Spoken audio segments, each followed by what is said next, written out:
So all these people who create this strange eschatology of the last days, 終末に関してですね、このようなさまざまな変なこの議論をしている、そして新しい論を組み立てる人たちがいるんですが、 how do they do it? それはどのようにしてそういうことができるのかと言いますと、 I already mentioned that it's a salad.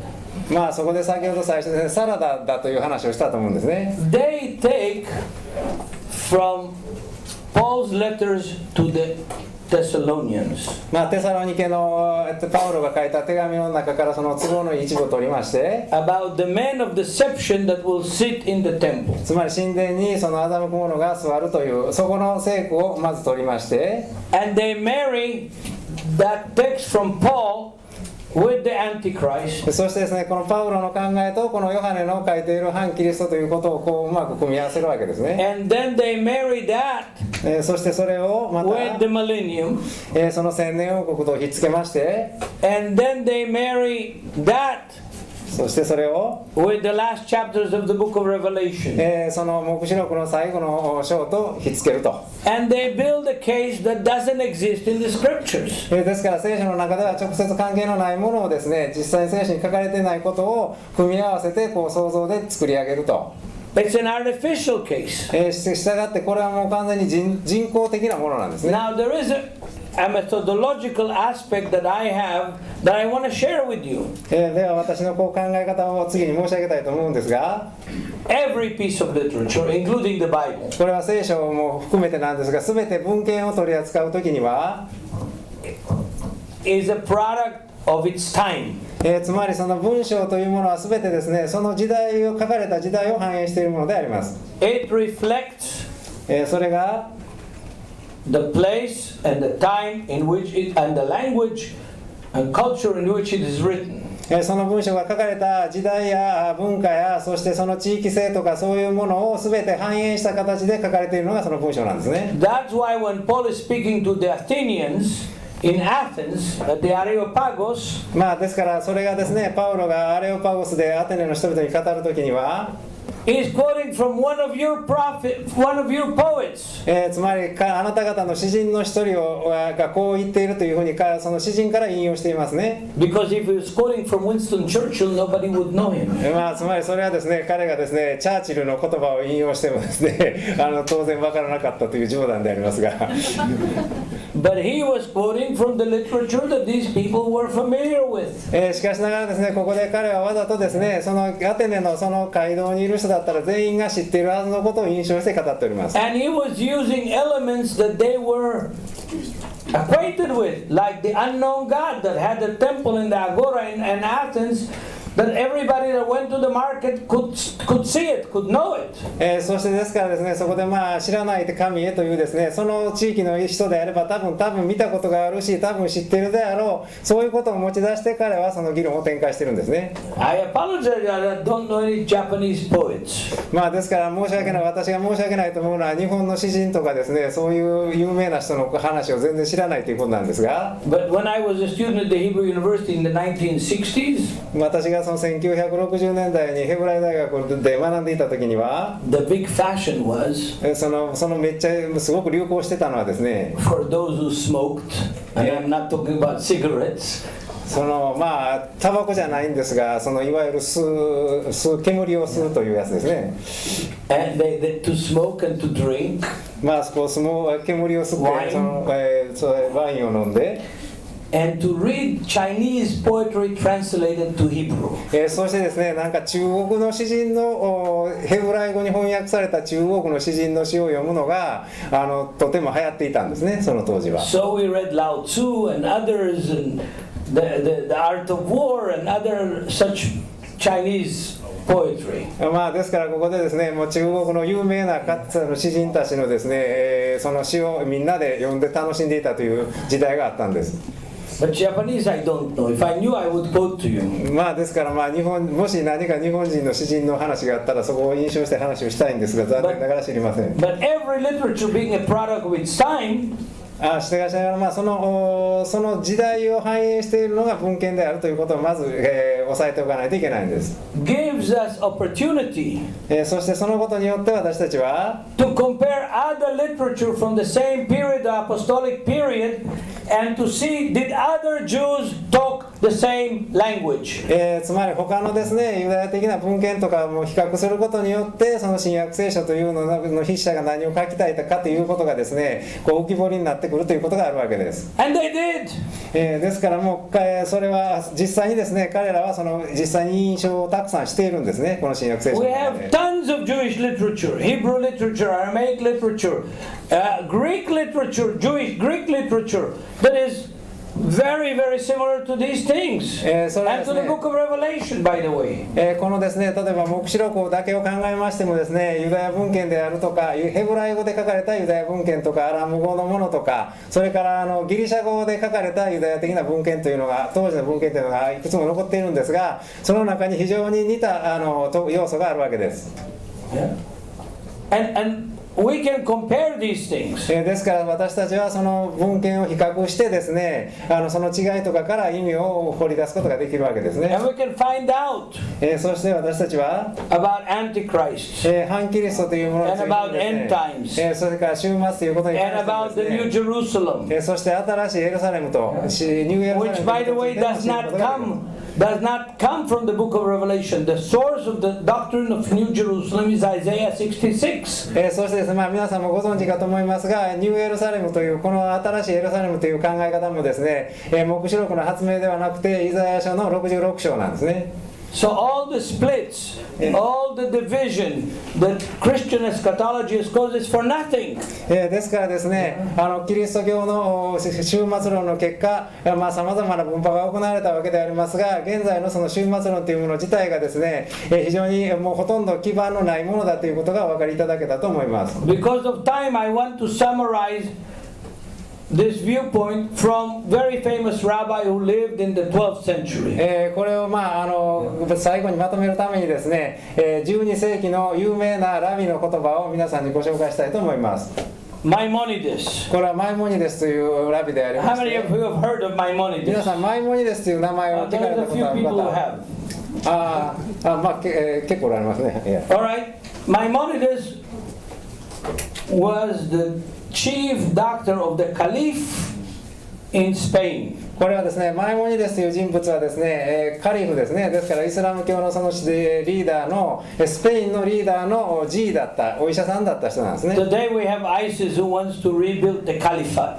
そしてですね今、テロ組織イスラム国がですねカリフ制の国を再興しようということが彼らの目標なんですが In the time of Maimonides, the caliphate was from the Atlantic Ocean to the Pacific Ocean. つまりその当時ですねマイモニデスの時代にはですねですから太平洋から大西洋にまたがる広大な地域をですねそのカリフ王国というのが支配してたわけです。 The rulers were lazy, fat, spoiled, and they lived in Spain. そしてですねその指導者というのはですねもう怠け者のなんか太ったおじさんでありましてその人がスペインに住んでいたんですね。 And the court doctor was Maimonides. そしてですねそこ彼のお医者さん G だったのがマイモニデスなんです。 So he had a lot of time on his hands.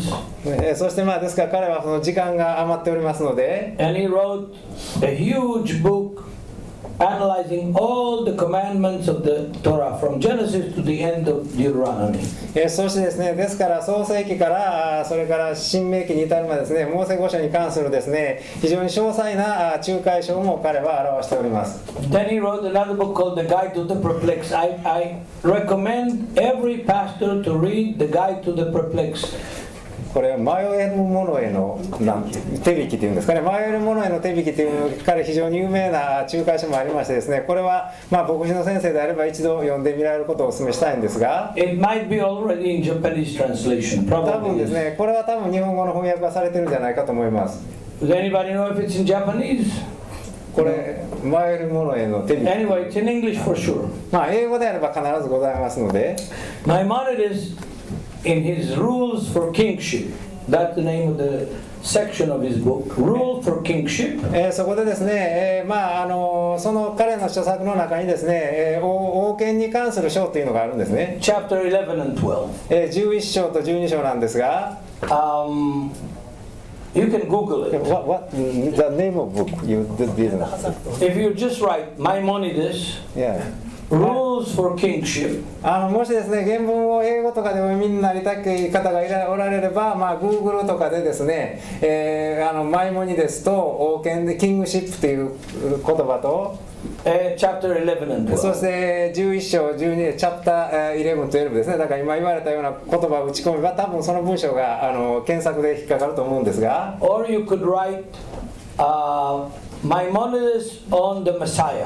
それからマイモニです You'll find articles, many articles. 今も言われた通りでありますが、英語の分かる方でしたら分かりだったと思うんですが、そういう形で検索していただけばですね、マイモニですが書いた今から申し上げることを実際に確認いただくことができます。 Here is Maimonides' viewpoint. マイモニですの見方というのは、そして基本的に私は彼の考えに賛成なんですが、 He said everything that the prophets of the Bible promised will happen will actually happen to every detail.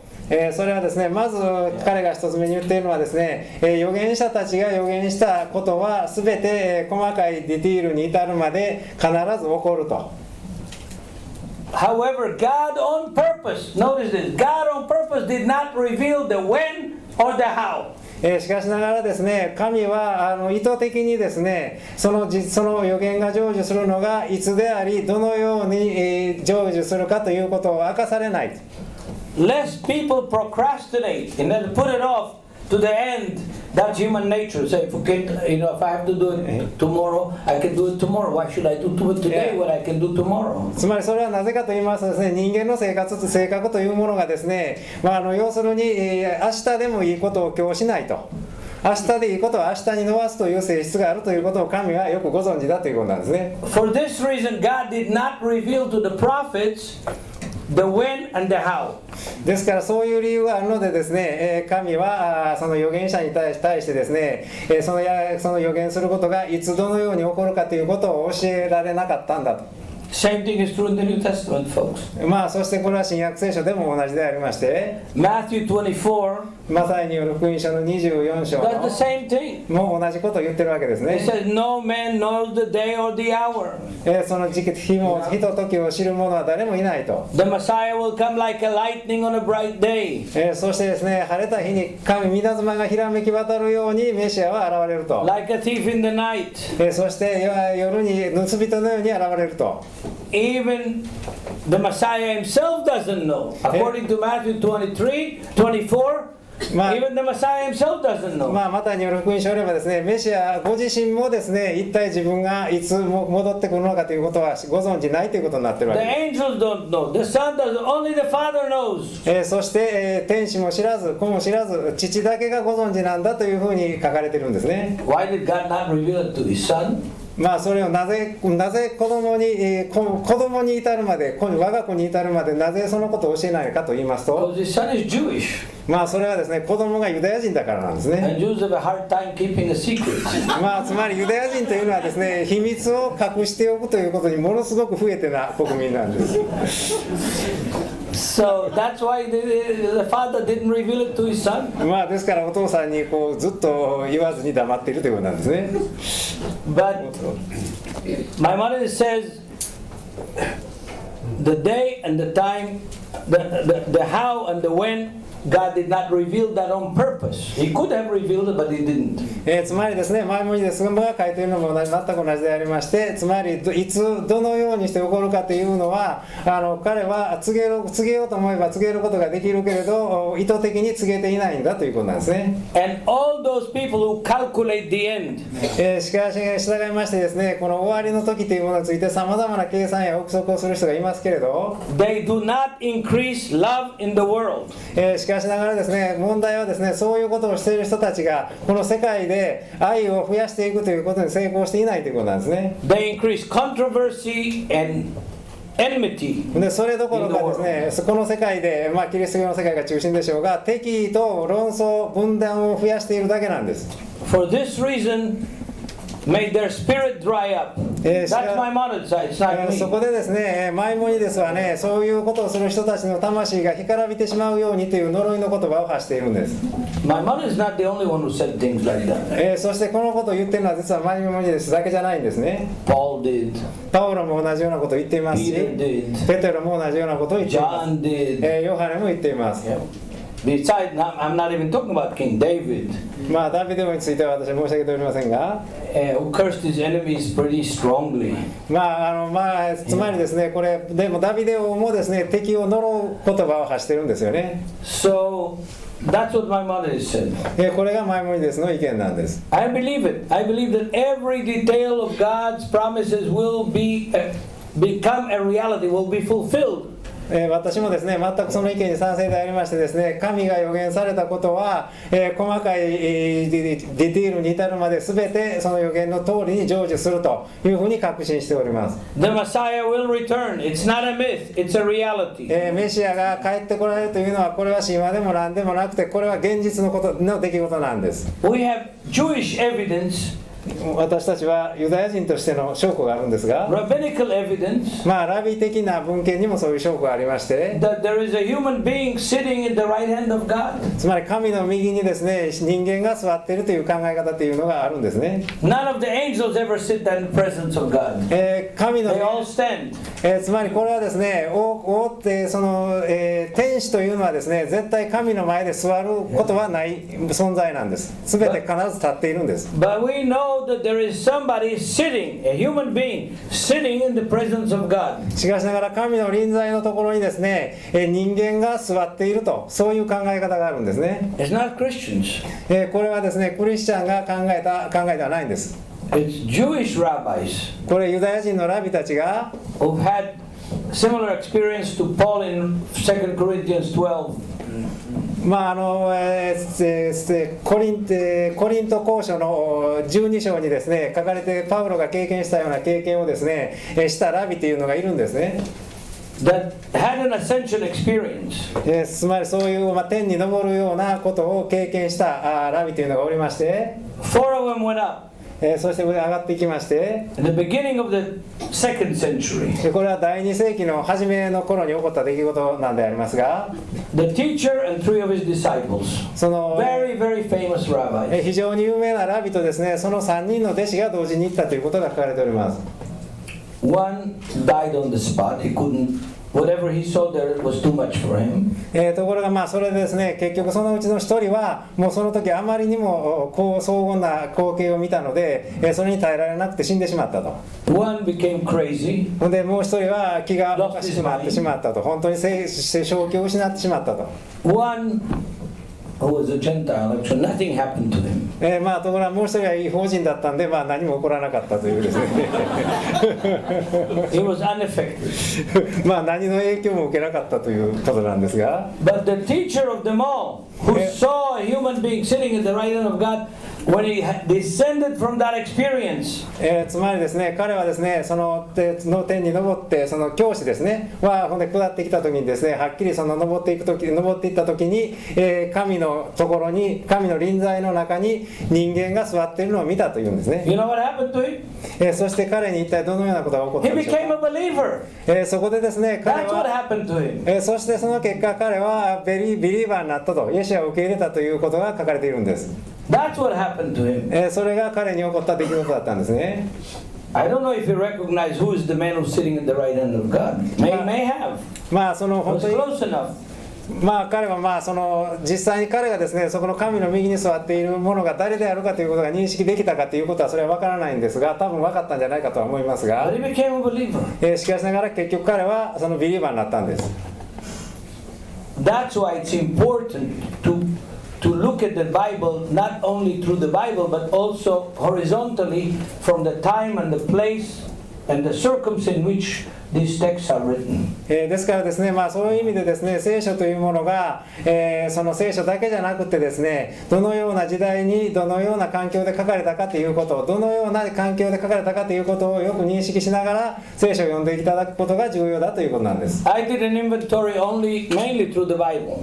私はですね、今回のお話ではこの材料並べをしたわけでありますが、基本的に聖書ばかりから取り上げました。 But to be more thorough, しかしながらもう少しちゃんとやろうとすれば、if I had more time, もし時間があればですね、 and if this was a university class, そしてこれが大学の授業であれば、 I would have brought the book of Enoch エノク書の話をこれはせずには本当は終わらなかったんですね。 that is quoted more than 50 times in the New Testament. つまりですね、エノク書というのは実はですね、新約聖書の中に50回以上印象されていると言われています。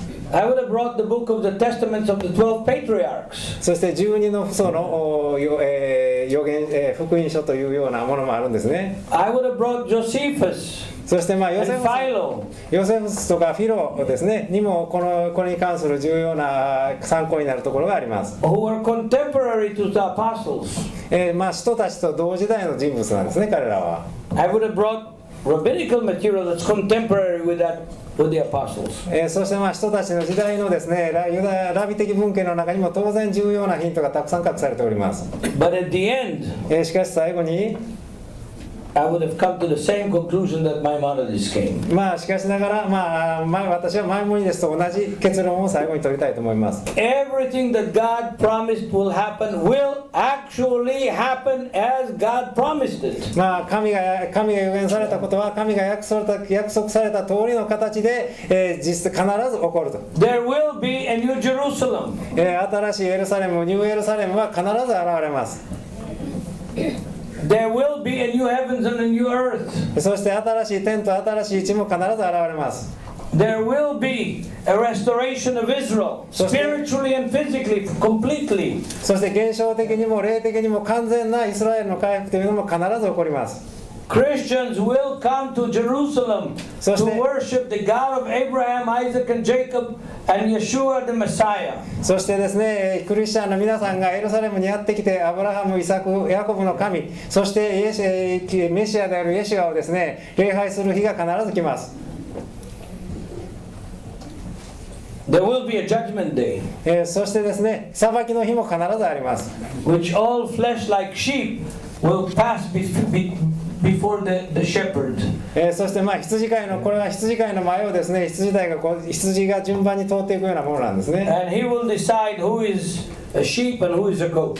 そしてそこでですね、ヤギであるか羊であるかというのを羊飼いが仕分けをするんです。 All these things will happen. このようなですね、聖書に書かれていることは必ず起こります。 On this, I lay down my life. このことのために私は今命を懸けて活動しているんです。 And for this, そのことのために I and the rest of the people in the TV do what they do. 私たちがなすべきことをネティブアのスタッフたちも私と一緒にやっているんです。 Because the end それは最後 will に come. 終わりが必ずやってくるからなんです。 When it's going to be, I don't know. いつそのことが起こるかは私は知りません。 And how it's going to be, I don't know. そしてそれがどのように起こるかということも私は知りません。 But we're commanded to be ready to receive Him at any day, at any hour, by day or by night. ですからもう昼であろうが夜であろうがいつでもですね、そのことが起こってもいい準備をしておきなさいというふうに私たちは命じられているんです。 So with this, I want to quit. これで